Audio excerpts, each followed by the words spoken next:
中水面診断士のたけるです。今日もね、フライン TM プロデュースチャンネル見ていただきありがとうございます。今日もね、暑い中、皆さん、どうお過ごしでしょうか。今年めちゃくちゃ暑いですよね。今日は僕はね、6キロくらい走ってきましたね。もう今日6キロで限界ですね、本当に。もう死ぬようになりましたよ。でね、またホテルにね、午後キャンペーンで休みを取って泊まりに来ちゃいました。今日はね、前回に引き続き、キノ5行の印鑑のキノと、オツのね、説明をしていきます。こちらね、日本語でお疲れ様のね、オツを取って、オツとね、使うスラング用語がありますけども、まあ当たり前ですけどね、市中水明とは何ら関係ありませんので、よろしくお願いします。またね、こちらね、キノとは大草原に生える草花でしたり、草に例えられます。で、キノとはね、キノイと同様にね、根を必要としますよね。草は一見ね、弱そうに見えますけども、実はそうではなくてですね、空き地で放っておくとね、いつの間にかね、草が生い茂ってて、キノとの人はね、生命のエネルギーがとても張ってる人と言えます。実際にね、木が育たないような高い山や海にもね、強く生きる草の姿がありますよね。また緑あふれるね、原っぱは人の心に癒しを与える影響もありますよね。それでいてね、草花が美しくて、従順でソフト、臨機応変の柔軟性があって人に愛されますよね。自分にね、適した環境を選んで、現実的にね、生きる頭の良さとね、忍耐力があるんですよね。そしてね、根の多いキノとはね、抜いても抜いてもね、生えてくる雑草のような粘り強さが特徴なんですよね。人との接し方にはね、温めがあって、温厚な印象を与えます。ですのでね、このキノとの人はね、目立ちはしませんが、たくさんの人々にね、いい影響を与えている、そんな人になることができます。そしてね、薬草や穀物もね、草のうちですよね。雑草魂というワードがあるようにね、キノとの人も一見、このように温厚で落ち着いていますけども、したたかさも併せ持っています。ですから、自らはね、敵を作らずね、誰とでもうまくやっていけるんですよね。またね、今後やるんですけども、太陽やね、水や土の配合が良ければ、大輪のね、花を咲かせて、世間の注目を浴びる存在にもなるんですよね。一見弱くデリケートなキノトですけども、敏感でね、財務能力が発達しています。またね、ヨーラバ大地の陰で、木の絵が隣り合わせにあればね、絡みついてね、がぜん強くなって、大発展の作用を表すんですよね。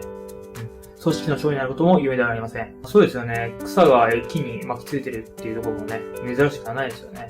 でね、このようにこのチャンネルでは、今のあなたの本質、伸ばすべき長所と改善すべき短所や、人間関係や価値観、仕事、才能、恋愛、健康、結婚、悩みなど、自分自身がどういった人物なのか、自分がどんな性質を持っているかなどね、わかるような説明をしていますので、自分を知りたいという方やね、自分らしく生きたいなんて方はね、手助けになれるかもしれませんので、最後まで見ていただけたらと思います。でね、こちらはね、通元性が内面の性質に対して、今の転換はね、あなたの表面上の性質になります。いわばね、周りから見えるあなた自身ということにもなります。それでね、特徴を見ていきましょう。流されやすい面も持っていることで、性格も優しくね、協調性もあって、他人の意見をね、素直に受け入れることができる人です。目指すものが決まるとね、それに向かってね、頑張ってね、打たれ強くね、努力ができる人なんですよね。ただね、感性に富んでいるので、自身の心の支えとなっていたものが不安定になると、精神が大きく傷つきそうなんですよね。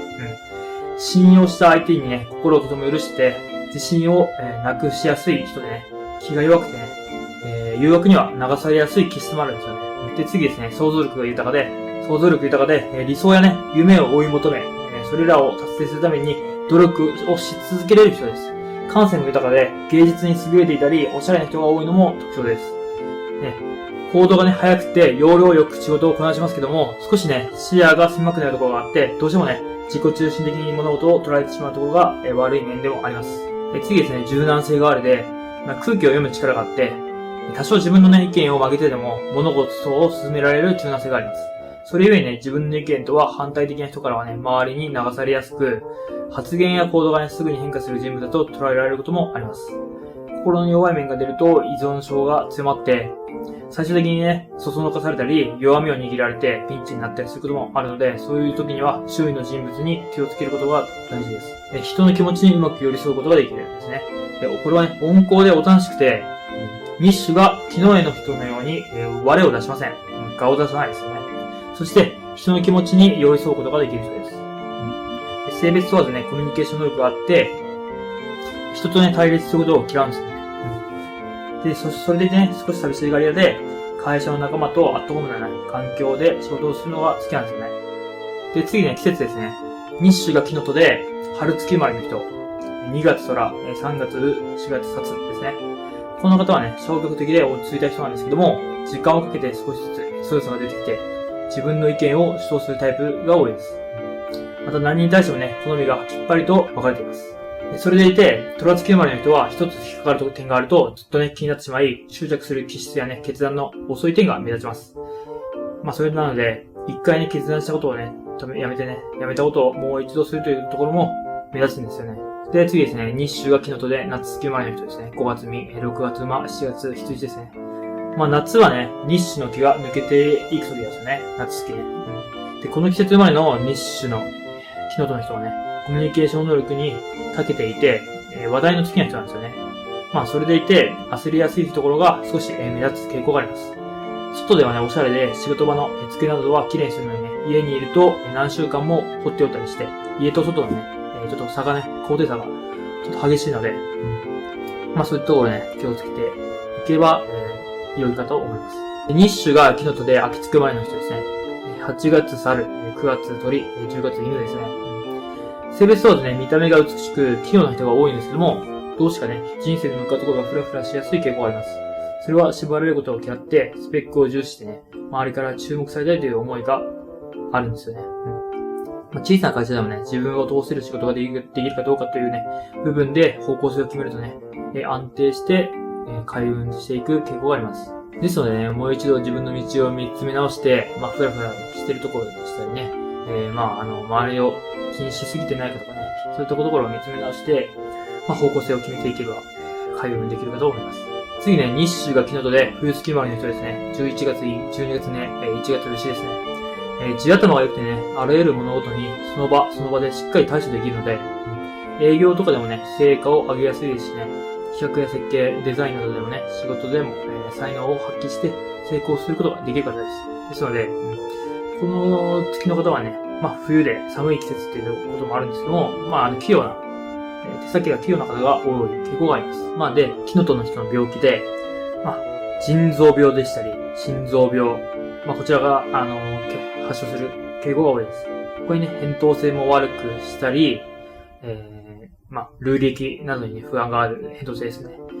他にリウマチなどに合わせて発症する傾向があります。他にね、日中が木の戸で、立ちにね、肝の絵がある人は、歯がとても弱くてね、骨も脆いという傾向もあります。ですので、僕自身ね、医者ではないので、病気とかね、病原菌とかね、そういうところ、全く薬とかわからないんですけども、依頼師さんとかでね、こういう日種で、こういうね、病気の当てはまる方がね、この、どこが悪いとかね、大体当てはまるんですよね。で、そういったところを指摘して、そういう病院に行ってみたらどうってことを、お伝えしたら、良くなったとかね、症状が軽くなったという方もいらっしゃいます。ですのでね、ちょっと当てはまった方はね、食生活とかね、気をつけたりして、思い当たる節があれば、病院にかかったりするのも、いいかと思います。で、今日はね、ここまでですね、この占いで皆さんのね、転換の性質がね、お役に立てれば、幸いでございます。インスタグラム、ツイッターもやっていますので、配信情報など発信していますので、追加の方もよろしくお願いします。ではね、また、お会いしましょう。今日は、長い間見ていただきありがとうございました。またお会いしましょう。バイバイ。